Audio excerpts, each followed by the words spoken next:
आपका स्वागत है मेरे चैनल हंट वानी पे। तो बढ़ते हैं आज की कहानी की ओर। दोस्तों, मेरा नाम अनुज है और ये घटना मेरे साथ 2017 में घटी थी, जब मैं यूपी के एक छोटे से स्टेशन पर उतरा। स्टेशन से लगभग उतरने के बाद मैंने अपना सारा सामान इकट्ठा किया और उसके बाद वापस रेलवे स्टेशन पर पहुंच गया। जब मैंने अपने घर का सारा सामान इकट्ठा किया तो मुझे रात के करीब 8 बज चुके थे। मुझे स्टेशन मास्टर से पता चला कि आज की ट्रेन अपने निर्धारित समय से काफ़ी लेट चल रही है, तो ऐसे में मैं ट्रेन से तो नहीं जा सकता, तो मुझे यूपी के उस छोटे से गांव के ही बस स्टैंड पर जाके बस पकड़नी होगी। लेकिन बस में सफ़र करना मुझे बिल्कुल अच्छा नहीं लगता, लेकिन आज मेरे पास कोई और चारा भी नहीं था। मैं उस रेलवे स्टेशन से निकलने ही वाला था कि अचानक से मुझे एक आदमी दिखा। उस आदमी ने मुझसे कहा, अरे भाई साहब, अभी थोड़ी ही देर में ट्रेन आने वाली है, इसलिए आप टिकट कटवा लीजिए, आपको तुरंत ही सीट मिल जाएगी। तो इस पर मैंने कहा कि लेकिन आज टिकट का केबिन बंद पड़ा है। लेकिन तभी उस आदमी ने कहा, आपके लिए तो मैं कटवा सकता हूँ टिकट। इस पे मैंने भी उसे ठीक है बोल दिया। फिर मैंने सोचा कि चलो मेरा जुगाड़ तो हो ही गया है, और उस आदमी ने फोन पर ही मेरी टिकट कटवा दी और फिर हम लोग ट्रेन का इंतजार करने लगे। हैरानी की बात तो ये थी कि उस वक्त रात के करीब 10 बज चुके थे, मगर हमें उस वक्त भी उस स्टेशन पर एक भी आदमी नहीं दिखा। केवल और केवल पसरा हुआ सन्नाटा ही नजर आ रहा था। फिर उस आदमी ने मुझसे कहा, ट्रेन बस अब आने ही वाली है। और उसके ऐसा कहने के 1 मिनट बाद ही अचानक से ट्रेन स्टेशन पर पहुंच गई। दरअसल जिस आदमी ने टिकट बुक करवाई थी उसने मुझे पहले भी बताया था कि जो ट्रेन इस स्टेशन पर पहुंचने वाली है वो एक स्पेशल ट्रेन है। उसकी बातें वैसे तो मुझे समझ में नहीं आई, लेकिन इतनी बात तो समझ में आ रही थी कि इस ट्रेन पर मेरे कुछ ज्यादा ही पैसे खर्च हुए हैं। लेकिन उसके बाद मैं ट्रेन में बैठा। वो स्पेशल ट्रेन असल में बहुत ही ज्यादा स्पेशल और सुंदर थी। इससे पहले इतनी खूबसूरत ट्रेन मैंने जिंदगी में कभी नहीं देखी थी। अभी मैं सफर को एंजॉय कर रहा था, तभी अचानक वो आदमी मेरे पास आया और बोला, भाई साहब, हम गलत ट्रेन में चढ़ गए हैं, ये ट्रेन बिल्कुल भी ठीक नहीं है।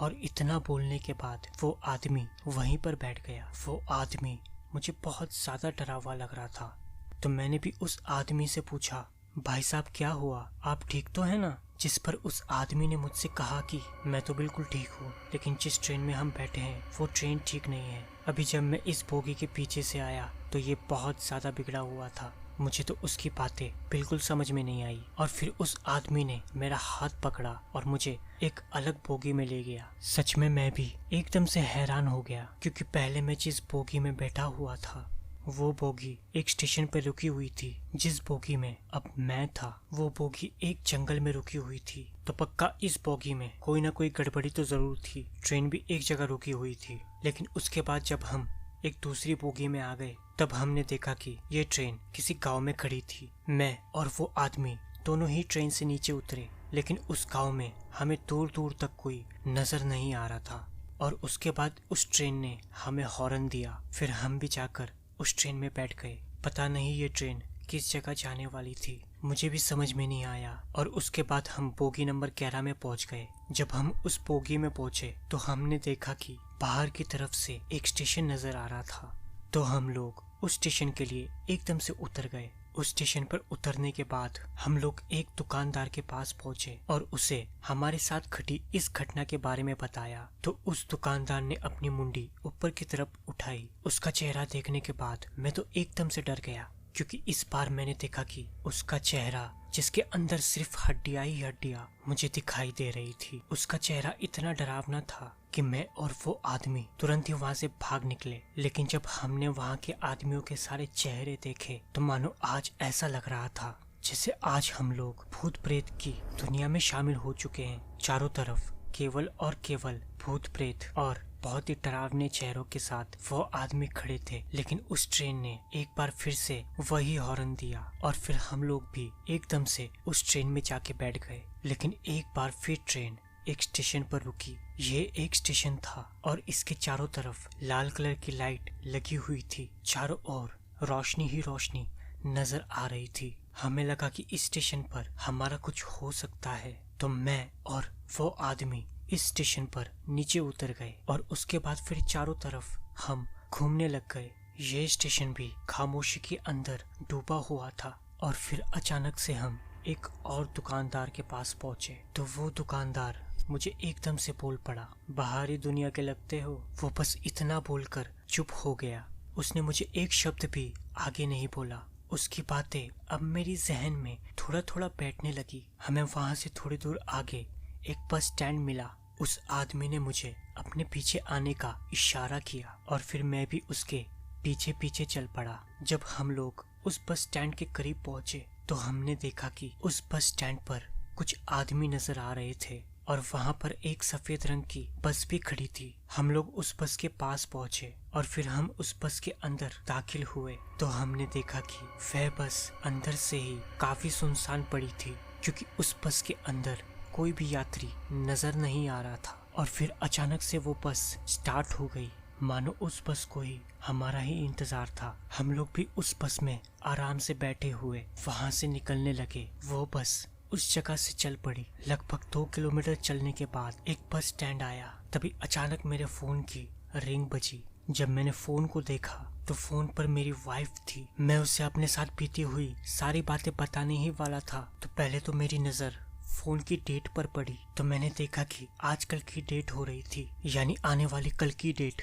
साथ ही इस समय दोपहर के 2 बज रहे थे, मगर अभी तो यहाँ पे चारों तरफ अंधेरा ही अंधेरा था। अचानक हमें बस ड्राइवर की आवाज सुनाई दी, तुम्हारा बस स्टैंड आ गया है, नीचे उतर जाओ। फिर जब हम लोग उस बस से नीचे उतरे, एक बार फिर हमारी उम्मीदों को एक तगड़ा झटका लगा, क्योंकि इस बार मैंने देखा कि अब हम लोग एक बार फिर से उसी स्टेशन पर पहुंच गए हैं जिस रेलवे स्टेशन से हम इस बस के अंदर बैठे थे। मुझे तो कुछ समझ में नहीं आया, लेकिन इतनी बात जरूर समझ में आ गई थी कि ये प्रेतों की दुनिया है। उस आदमी ने हिम्मत नहीं हारी। सच में वो आदमी बहुत हिम्मत वाला था, क्योंकि वो आदमी बार बार मुझे अपने पीछे बुला रहा था। मैं भी चुपचाप उसके पीछे पीछे चलता रहा। मगर अब एक बात मुझे समझ में आ चुकी थी कि हमारा इस जगह से निकलना लगभग नामुमकिन है। मगर पता नहीं क्यों वो आदमी बिल्कुल हार नहीं मान रहा था। वो आदमी हर बार किसी न किसी चीज के अंदर बैठ ही जाता, लेकिन इस बार मैंने उसे साफ साफ मना कर दिया कि अब हमारा बचना नामुमकिन है। तो उस आदमी ने कहा, हमारा काम है कोशिश करना। फिर वो आदमी मुझे एक ऐसी जगह पर लेके गया जहाँ चारों तरफ केवल और केवल खामोशी छाई हुई थी। वहां पर हमें एक ऑटो रिक्शा वाला मिला। हम लोग जल्दी से जाकर उस रिक्शा में बैठ गए और फिर उस रिक्शा वाले के साथ हम सफर तय करने लग गए। लेकिन एक बात हमें बिल्कुल अच्छे तरीके से मालूम थी कि वह ऑटो वाला हमें वापस उसी स्टेशन पर छोड़ेगा जहां से हम इस ऑटो वाले के पास पहुंचे थे। लेकिन इस बार हम गलत थे। इस बार वो ऑटो वाला हमें एक ऐसी जगह पर लेके गया जिसके बारे में हमने कभी सोचा भी नहीं था। वो जगह चारों तरफ से चकमगा रही थी, लेकिन जब हम उस जगह के एकदम करीब पहुंचे तो हमने देखा कि शायद वो भी एक रेलवे स्टेशन ही था। लेकिन ये वो रेलवे स्टेशन नहीं था जहाँ से हम आए थे। यह रेलवे स्टेशन काफी अलग लग रहा था। चारों तरफ से कोई भी इंसान दिख नहीं रहा था। चारों तरफ केवल और केवल सन्नाटा छाया हुआ था। लेकिन जब हमारी नजर उसी ट्रेन पर पड़ी, एक बार फिर खत्म हो चुकी थी। लेकिन एक बात जो हमें बार बार समझने में मजबूर कर रही थी कि इस दुनिया के अंदर ना तो कोई इंसान की परछाई दिख रही थी और ना ही किसी गाड़ी के चलने की। सिर्फ ट्रेन के हॉर्न की आवाज ही हमें सुनाई दे रही थी। इसका मतलब ये दुनिया बहुत ही ज्यादा सन्नाटे से डूबी हुई थी। लेकिन अब मेरी आंखों में आंसू आने लग गए और फिर मैं बहुत ही बुरी तरीके से घबराने लग गया। मुझे रोता हुआ मासूम चेहरा देखने के बाद वो ऑटो ड्राइवर एकदम से बोल पड़ा, वैसे तो इस दुनिया से बचना आसान नहीं है, लेकिन तुम्हारे पास एक मौका है। उसके बाद उस ऑटो ड्राइवर ने बताया कि अभी उस ट्रेन में तुम्हें बैठना होगा और वो ट्रेन जैसे ही एक गुफा के अंदर प्रवेश करेगी तब वहां पर हमें एक काला अंधेरा नजर आएगा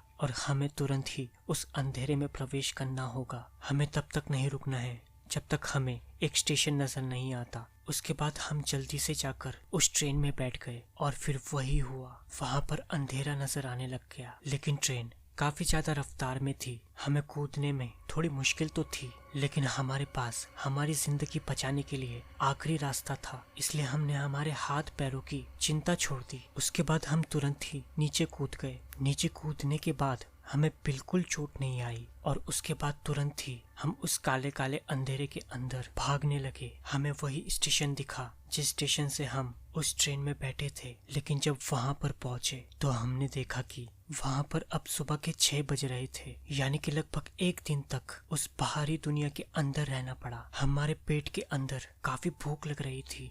वक्त बीत गया और वो आदमी मेरा काफी अच्छा दोस्त बन गया। लेकिन हमें पता चला कि उस स्टेशन पर हर साल में एक बार वो ट्रेन आती है और किसी न किसी को अपना शिकार बना लेती है। लेकिन शायद हम लोग बहुत ही ज्यादा किस्मत वाले थे कि हमारी जान बच गई, नहीं तो हमारा वहां से बचना लगभग नामुमकिन था। और मैं आज भी उस ऑटो वाले का दिल से धन्यवाद करता हूँ जिसने हमारी जान बचाई। तो दोस्तों, आपको मेरा वीडियो कैसा लगा मुझे कमेंट में जरूर बताएं।